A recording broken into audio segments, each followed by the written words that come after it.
اسماعیل سامانی سال 907 در زرنه نام دهه میان بخارا و سمرقند از جهان گذشت.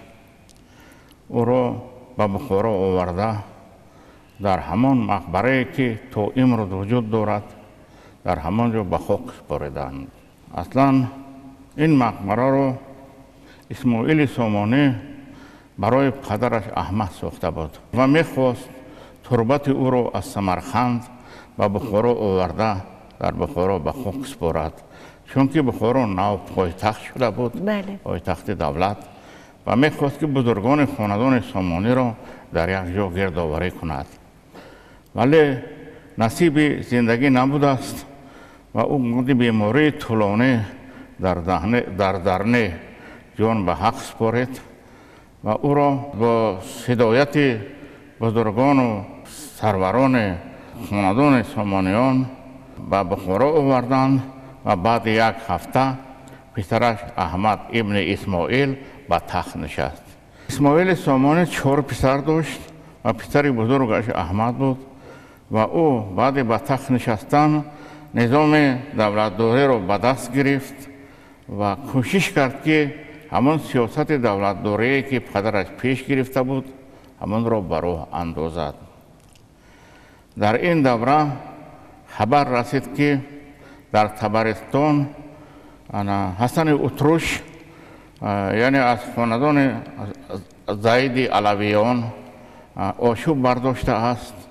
او خواست لشکرکشی نماید به سمت تبرستان یعنی به سمت خراسان، ولی از خطای تقدیر به گوشش رسید که عمکش اسحاق ابن احمد که 3 سال در بخارا به جای پدر او حاکم بخارا بود، چون که پدرش اسماعیل سامانی با برادرش نصر ابن احمد زدخورد داشتند و بعد صلح و بعد زدخورد نخست او را از حاکمی بخارا برکنار ساخته برقصد برای گردآوری انداز وابسته کردند و برادر بزرگ او اسحاق ابن احمد را حاکم بخارا گذاشته بودند. اسحاق ابن احمد در پایان دولتداری اسماعیل سامانی حاکم سمرقند و فرغانه بود و همون اسحاق ابن احمد در سمرقند دعوا کرد که این پادشاهی به من زیبد و آشوب خانوادگی و تدخورهای خانوادگی و تلاش‌های خانوادگی بالا گرفت. مردم سمرقند به او بیعت کردند، یعنی اطاعت کردند و این خبر به گوش احمد ابن اسماعیل رسید. او جوان برکمال زیرک بود، از جنگ کردن و خونریزی کردن دست کشیده و آسانه سوی سمرقند حرکت کرد و آوازه کرد و چوپر فرستاد و یعنی نمایندگان و گماشته‌هایش را فرستاد که ما به سلام عمک می رویم، اگر عمک به سلام ما نآمد و او حق دارد و بزرگ است و ما خرد هستیم و با همین بهانه رفت به سمرقند درآمد. بله به سمرقند درآمد، مهمان شد و حمایه ابن علی نام سرلشکر داشت و حمایه ابن علی را دستور داده بود که شبانه آهسته به سمرقند می‌درآیی و همان آنها که بی خواطر هستند از آمدن من در مهمانداری مشغول هستند عمک می‌داری. بعد حمایه ابن علی که یکی از سرلشکران بسیار توانا بود و تاریخ نگاران میگویند که او بیش از 63 نبرد داشته، در همین 63 نبرد شکست نخورده بود و همون آهسته در آمده اسحاق ابن احمد عمکش می‌دارد، جانبداراش خطی همش به بخارا می‌آورند و ملک امان می‌شود. او عمکش را به زندان می‌افکند، یعنی احمد ابن اسماعیل، و بعد درخواست چندین بزرگان عمکش آزاد می‌کند. سال 911 باز برگشته به سمرقند و به فرغانه حاکم می‌ماند و پسرش منصور ابن اسحاق را، پسر کلانیش منصور ابن اسحاق را والی نشاپور می‌گذارد، والی خراسان می‌گذارد که همون کینه و کدورت از دل عمکش بیرون برآید و سپس او حرکت میکند که لشکر بکشد به سمت خراسان تا که حسن اتروش ابن علی را سرکوب نماید و از همین لحاظ او یکی از سرلشکران توانایش را به سمت خراسان میفرستد. در این دوره خراسان نوآرام شده بود. برای اون نوآرام شده بود که همون در طبرستان عمکش ابوالعباس سامانی یعنی وی بود حاکم بود در طبرستان و مناسبت همین احمد سامانی و عمکش ابوالعباس سامانی چندان خوب نبود، چون که او کلانسال بود. در وقت زندگی پدرش احمد ابن اسماعیل را حاکم گرگان گذاشته بود و ابوالعباس سامانی را حاکم طبرستان پدرش اسماعیل. در همون دوره هم همین حسن اتروش ابن علی یعنی زید علوی به خاطر خانخواهی محمد دویی یکی از پیشگذشتگانش از همین مذهب به خانخواهی برخسته بود و پدرش احمد ابن اسماعیل را خواهش کرد که به عمکت ابوالعباس سامانی کمک نما تا که دشمن را سرکوب بسازد. لیکن احمد ابن اسماعیل از بس که همون پدرش به عمکش وابسته کرده بود، به عزت نفسش رسیده بود، کوشش کرد که در لشکرکشی دیر کند. او در نزدیکی آبیسکون یعنی بحر خزر، بحر کسپی، در همون جا یک جای خوشباد هوای پیدا کرد. در همون گرگان مشغول شکار و مشغول تماشا و مشغول عیش گشت و به یاری عمکش نرفت و عمکش در دوره زنده بودن پدرش اسماعیل با همون علویان، با زید علوی و دیگر جنگیده با دشواری، با چندین دشواری ها در تمنجاده اونها رو شکست داد. لیکن خودش هم تلفات زیاد داد و همین قصه رو با پدرش اسماعیل نوشته فرستاده بود که همین احمد در کمک کردن به من کشورکاری کرد، نه وقتی که من غلبه کردم بعد پیدا شد. اسماعیل ابن احمد یعنی پدر احمد در حال او را دعوت کرده به بخارا برد، یعنی پسرش رو احمد نام برده بود به نام بابایش. اینا نام همدیگر رو نگذاشتن به پسرانشون، به نام بابایش مانده بود و همون اسماعیل ابن احمد پسرش احمد رو نزدش خونده گفت که تو یعنی کشورکاری کردی، کمک نکردی و در میان سربازانت گفتی که اگر طبرستان از ما برود و ما چی؟ و بخارا چی؟ طبرستان از دست برود و بخارا با کی نیست؟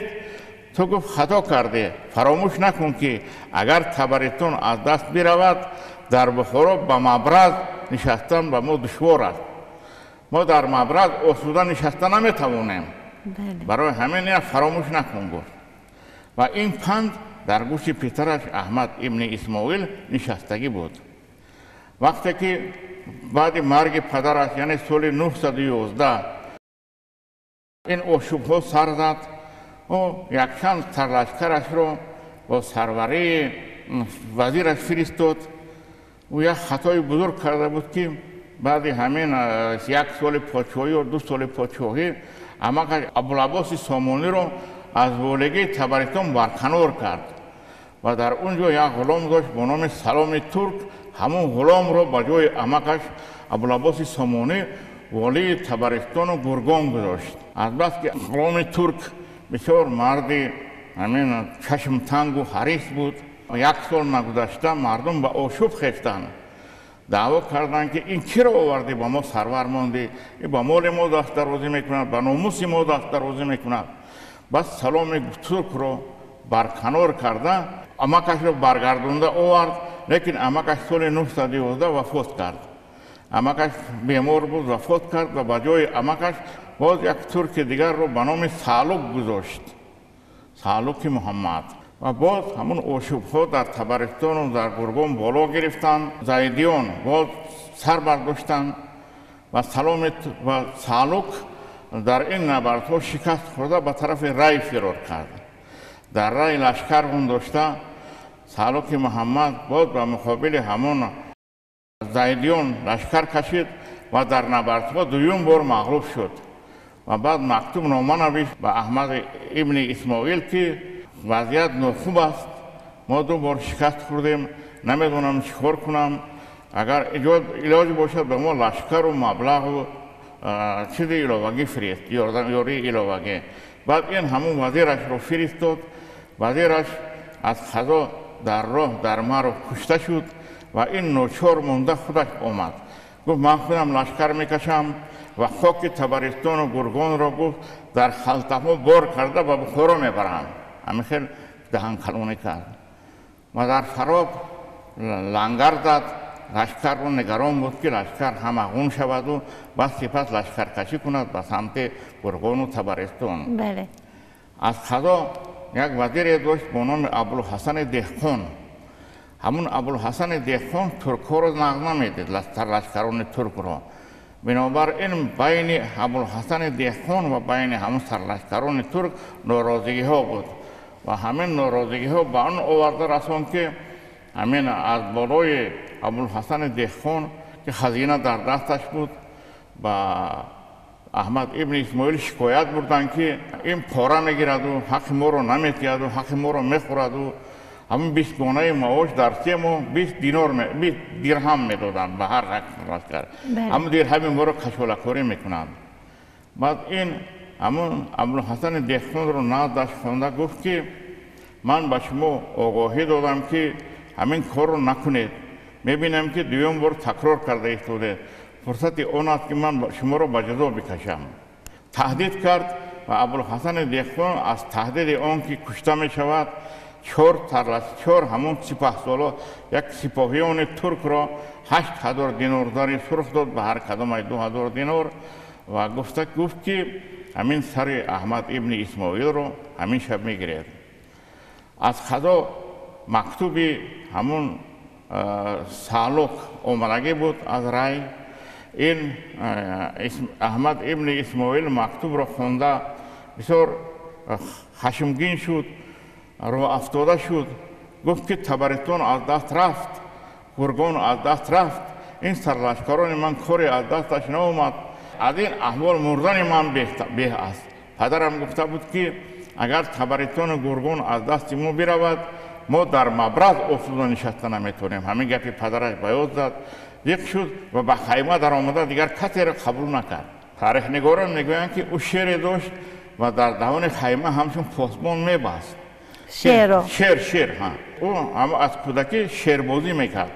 شیر دستآموز داشت احمد ابن اسماعیل. همون شیر دستآموز را در خیمه بستن نمیگذارد. هر شب میبست، همون شبی که خواب بود نبست. شیر را فراموش کرد بستن شیر را و همون 4 غلام ترک حمله آورده شب سر احمد ابن اسماعیل را بریدن و فرار کردند. بعد مردم کمتر استاد که آفتاب برآمد، روز خیلی گذشت، کسی نمیداره. بعد در آمده دیدن که همون بسترش پر خون است و سرش بریده. بعد در حال گفتگو کردن، سرباز فرستادن و همون 4 غلام ترک رو یکی رو قپیدن، دیگر از فرار کردن و ترکستان رفت و سمت بلاسوگان رفتن. و همون اقرار کرد که همین ابوالحسن دهقان و همین خیلی وای کرده بود و ابوالحسن دهقان رو در همونجا به دار کشیدن اون وزیر رو و جسد احمد ابن اسماعیل رو به بخارا آورده در همون دیهه نوکنده میگویند در همونجا در کلار بخارا به خاک سپاریدن و این رو امیر شهید نام گذاشتند. احمد ابن اسماعیل در سیاست دولتداری همون راه و روشی که پدرش گرفته بود در سپاه سالاری و در لشکرکشی مرد خیلی جسور بود. لیکن تاریخ نگاران می نویسند که او از همون پشتیبانی زبان مادری کمتر خفا کشید خودش، بیشتر به زبان عربی اولویت میداد. وقتی که به خلیفه معتضد توفه ها روان کرد و همون چی میگویند وثیقه پادشاهی یا فرمان پادشاهی را گرفت، در اونجا بسیار کوشش کرد که همون عرب گفتاری بیشتر باشد همه کارگزاری ها از زبان دری که پدرش اسماعیل ابن احمد براه مانده بود، کارگزاری رو به زمان دری تاجیکی، نمازگزاری، نامه‌نویسی به ولایت ها، همین اسماعیل به زبان فارسی، به زبان دری براه مانده بود و همون رو برکنار کرده دیگر نامه ها رو به عربی می نوشتند. و این اشتباه احمد بود.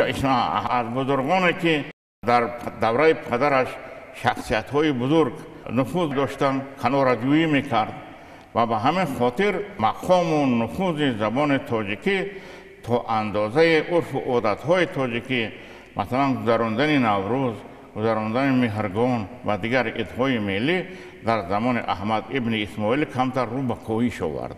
تاریخ نگاران بعض اندیشه های مختلف دارند. بعضی ها میگویند که مرد بسیار جسور بود، سختگیر بود، تندخوی بود، سرلشکر بسیار توانا بود. لیکن بعضی ها مذمت میکنند که همون کارگزاری که پدرش به میان گذاشته بود به زمان دری تاجیکی همون رو برکنار کرد. و خدمت بزرگ اسماعیل سامانی این بود که مثلا همون بخارا هم زبان سغدی داشت. در بخارا هم زبان سغدی رایج بود. در سمرقند و بخارا یا سغد زمین بودند.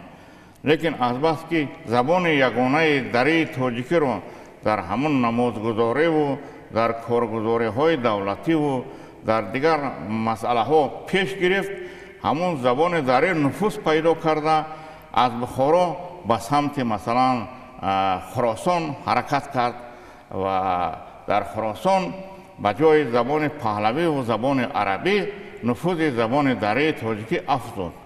بزرگان ایرانی میگویند که عالمان و ادیبان در همون دوره که احمد ابن اسماعیل قاچاق شده بود در ایران زبان پهلوی از میان افتاد. کتاب‌های پهلوی رو همش رو سوزانیدن و به جای او میگوید مثل آن که در عراق و در شام و در مصر و در دیگر مملکت‌ها زبان عربی میگوید رایج شد، نفوذ پیدا کرد.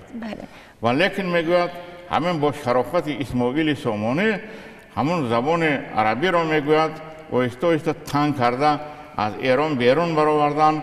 لیکن در عراق که زیر فرمان خلیفه های عرب بود میگوید زبان عربی نفوذ پیدا کرد. وقتی که احمد از جهان گذشت او را گرانیدند، بعد یک هفته به تخت پسرش نصر ابن احمد نشست. او 8 ساله بود. میگویند که وقتی که او را برداشته به تخت میبردند، او گریه کرده فیغان کشیده میگفت که پدرم را کشتید، مرا کشتن میبرید، من نمیخواهم مردن، مرا کشتن نبرید.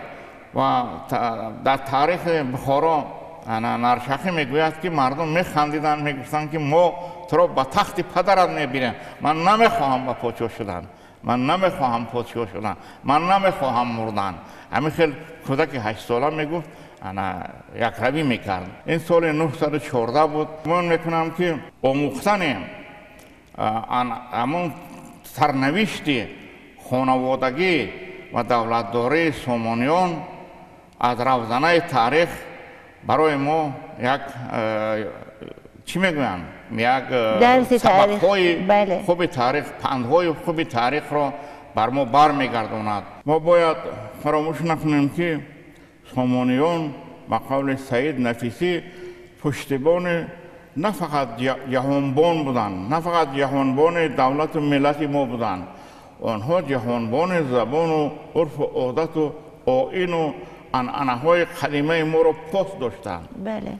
و امروز از آن سرفراز هستیم که با سروری پیشوای ملت محترم امام علی رحمان نوروز این جشن بین المللی اعلان گردید و مثلا سازمان ملل متحد و یونسکو نوروز را همچون جشن بین المللی اعتراف کرد. مهرگان هم همچون جشن بین المللی اعتراف شد. این همون شکوه و شهامات قدیمه نیاگان ما، همه عهد اسماعیل سامانی را در شکل نو، در لباس نو، با عنعنه‌های نو وابسته به مطابق زمان یعنی زنده گردانیدیم. ما باید همون عنعنه‌هایی که از بزرگان ما به ما میراث مانده است همون را پاس داریم، نه فقط پاس داریم، کوشش کنیم که در مجرای امروزه همگانه جهان متمدن در صف پیش باشیم، در آموزش علم. جوانان ما در آموزش زبان، در آموزش علم، در آموزش تکنولوژی نوین، در آموزش دستاوردهای انقلابی علم گام پیش گذارند. بله. وطن و ملت خویش را پشتیبانی کرده توانند. درباره ملت تاجیک با سر بلند سخن گفته توانند و از ملت خویش افتخار نمایند. ما باید افتخار کنیم که دولت داره ملی داریم. سامانیان سرآمدان ما هستند. بله. و درباره دو شخصیت بزرگ، اسماعیل سامانی و احمد ابن اسماعیل امروز سخن گفتیم و در برنامه آینده درباره نصر ابن احمد پسر او که به تخت نشست درباره اون سخن میگوییم و کوشش میکنیم که درباره سرنوشت و سرگذشت و مثلا کارنمای و باختهای خاندان سامانیان و خوانندگان محترم و تماشابینان محترم و آنهایی که شوق و رغبت آموزش تاریخ دارند صحبت نماییم. و برای همین این پندهای آموزنده هست. بله. پندهایی هست که ما باید سبق بگیریم از برد و باخت. بله. از همون مثلا شکست دولت سامانیان، زوال دولت سامانیان که این قدر دولت بزرگ و محتشم که خراسان و مثلا از رای کشیده تا غزنین همین فرا میگرفت و این طرف تا بلساغون چرا شکست خورد؟ چرا از بین رفت؟ چرا پراکنده شد؟ همین را ما باید بجوییم و به خوانندگان برسانیم.